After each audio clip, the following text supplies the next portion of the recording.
Hello everyone, I'm Amelia Sarigani.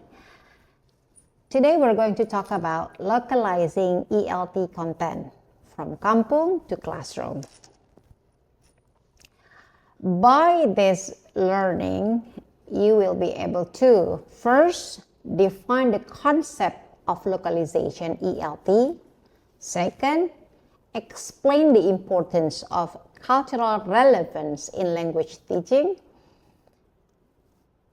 Third, identify strategies for adapting and designing locally grounded teaching materials.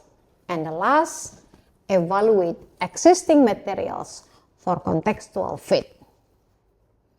So, why localization matters? This is the key idea. Language is best learned when it is connected to students' living experiences. So why localization matters in ELT? Localization in ELT means adapting content, language, and material to learners' cultural, linguistic, and social realities.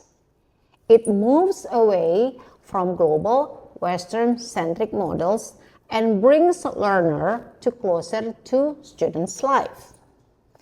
So let's split into three. The first, it enhances learner engagement and motivation. When students see their own content, like local foods, places, or daily routines reflected in the material, they feel more connected and invested in the learning. Second, it reduces cultural alienation and dissonance. Western-centric materials can feel irrelevant or foreign.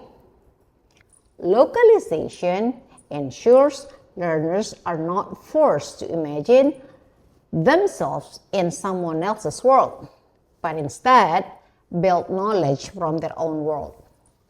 The third is that it strengthens their identity, their agency, and their belongings. By validating students' living experience, languages, and cultural backgrounds, localization affirms that their voices matter in the classroom, fostering confidence, fostering critical thinking of the students. Now, let me talk about the problem with imported context, yeah? Okay, now there's a textbook snapshot. David went skiing in Canada with his cousin. So what is the issues? First, it's irrelevant activities. Second, it's a cultural foreign characters. And the third, it lack of resonance with the student realities.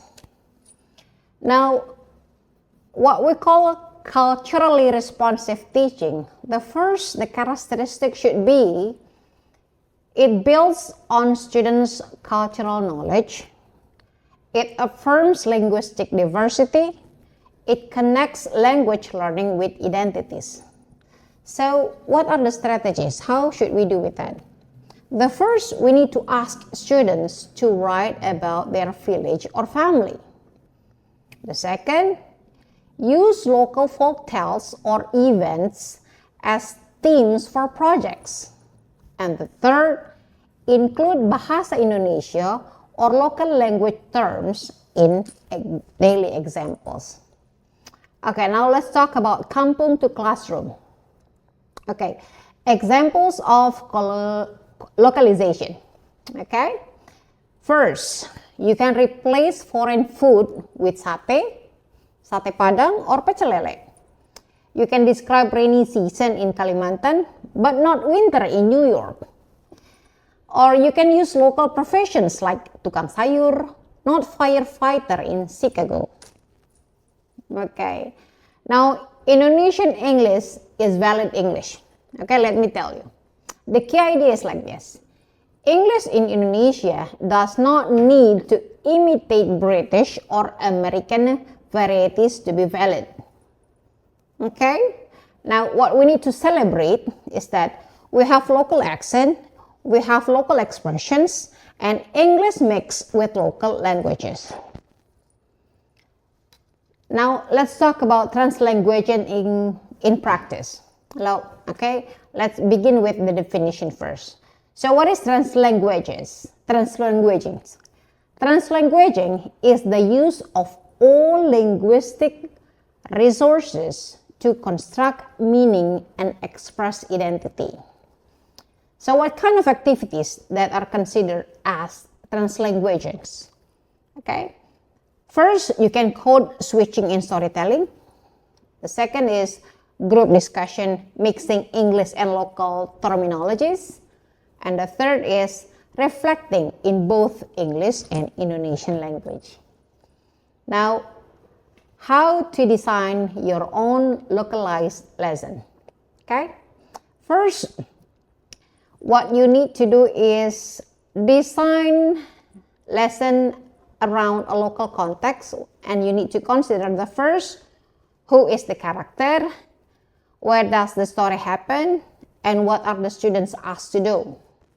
So what are the purpose or the goal for all of those? Is that to make your lesson locally grounded, culturally relevant, and pedagogically sound.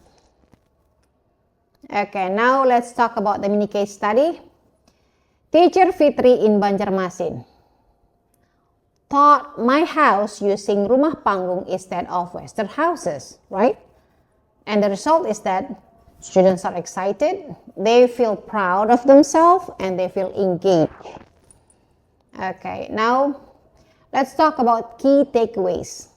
First, localization equals with relevance plus empowerment. So it means that student words are valid and valuable sources of learning. And the second is that teachers can bring English and identity. So a Kampung-based lesson can be just as effective as a textbook-based.